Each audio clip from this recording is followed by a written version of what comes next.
안녕하세요. 축구 상담소의 쿨브리즈입니다. 오늘은 축구를 배우고 있는 어린 학생들과 부모님들이 대단히 잘못 알고 있는 부분에 대한 얘기를 해보려고 합니다.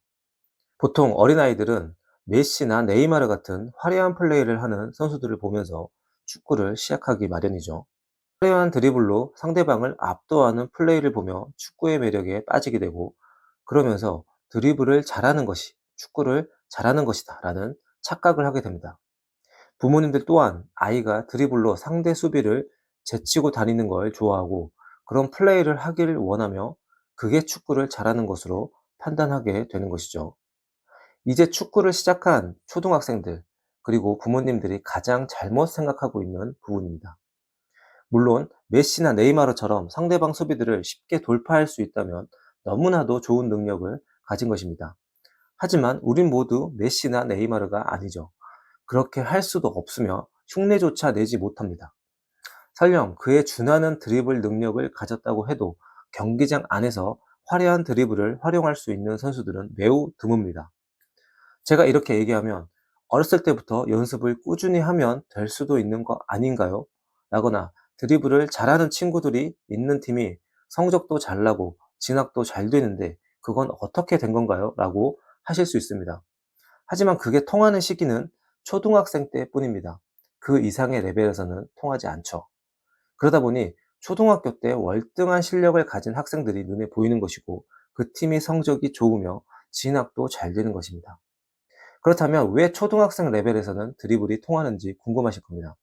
그 이유는 우선 대부분의 초등학생들이 아직 수비하는 방법을 몰라서이고, 2차 성징이 오지 않은 아이들이 피지컬이 좋은 아이들을 이길 수가 없어서입니다. 막을 방법도 모르고 물리적으로 막기가 힘든 것이죠. 그렇기 때문에 기술적으로 뛰어나거나 재능이 뛰어난 아이들이 상대적으로 돋보이고, 그걸 보는 부모님들은 그런 아이들을 보면서 드리블을 잘해야 축구를 잘하는 것이다 라고 판단하는 것입니다. 물론 드리블을 잘한다면 축구를 잘할 가능성이 높은 것은 맞습니다. 그렇지만 드리블은 축구를 하면서 해야 하는 하나의 동작이나 기술일 뿐, 그것을 전부인 것처럼 생각해서는 안 됩니다. 그런데 현재 축구를 하고 있는 어린 아이들과 부모님들이 드리블에 매몰되어 실전에서는 사용하지도 못하는 기술을 배우러 다니고, 거기에 시간과 에너지를 투자하고 있는 게 현실입니다. 너무 안타까운 부분이라고 볼 수 있죠. 초등학생 때는 축구를 하기 위해 기본기를 갖추는 시기인데, 드리블을 배우는 데만 열중하다 보니 드리블을 제외한 나머지 부분을 배우지 못하고 중학교에 올라가게 되는 경우가 많습니다.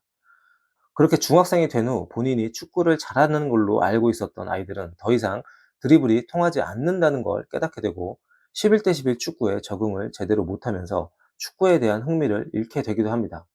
초등학교 때는 드리블을 많이 해도 칭찬을 받았지만, 중학교에 와보니 드리블을 하지도 못하게 하며 한다고 해도 먹히지 않으면서 멘탈이 무너지게 되는 것이죠. 실제로 드리블만 가르치는 유명 초등클럽의 학생들이 중학교에 진학을 한 후 적응을 하지 못해 수십 명이 팀에서 나왔다고 합니다. 드리블이 전부라 생각했지만 중학교에 가보니 그게 아니었던 것이죠. 그런 현상은 위로 올라가면 갈수록 심해집니다. 축구의 템포는 빨라지고 공을 가지고 있는 시간이나 여유가 줄어들면서 드리블을 할 기회가 없어지는 것이죠. 물론 드리블을 장점으로 키우고 드리블을 이용해서 본인의 플레이를 해야 하는 선수들이 있습니다. 공간이 넓은 사이드에서 뛰는 선수들이나 빠른 스피드를 가진 선수들은 드리블을 통해 본인의 장점을 살려야 하고, 그렇게 하는 것이 선수가 되는데 도움이 됩니다. 그렇지만 모든 선수들이 드리블을 장점으로 할 수는 없겠죠. 패스를 빨리 줘야 하는 미드필더가 드리블이 장점이라면 그 팀은 제때 공격을 못할 것이고, 중앙 수비라면 드리블을 하다 뺏겨서 골을 먹을 것입니다. 선수들의 포지션이나 스타일, 성향이 다 다른데 모두에게 드리블 훈련만 시킨다면 그건 수능 공부를 하는 학생들에게 영어만 가르치는 것과 같은 격입니다. 제가 예전 영상에서도 말씀드렸듯이 축구를 잘한다는 것은 적재적소에 알맞는 플레이를 하는 것입니다. 그리고 축구를 잘하는 선수들은 축구를 쉽게 한다고 했었죠.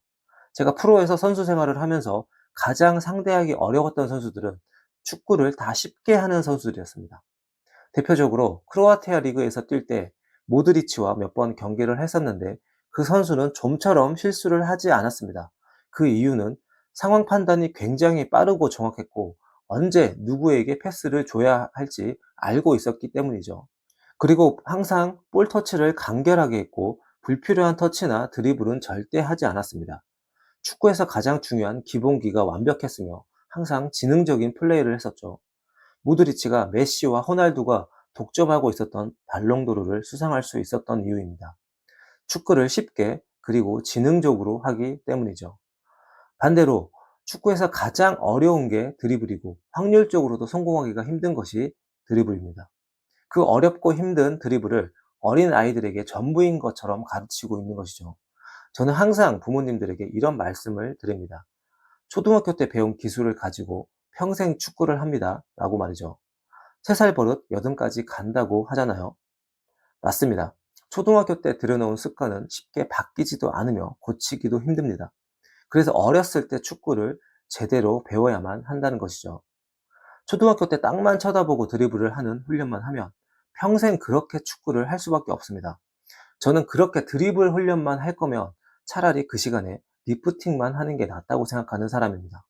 왜냐면 리프팅만 한다면 드리블 하는 습관이 애초부터 자리 잡지 않을 것이기 때문입니다.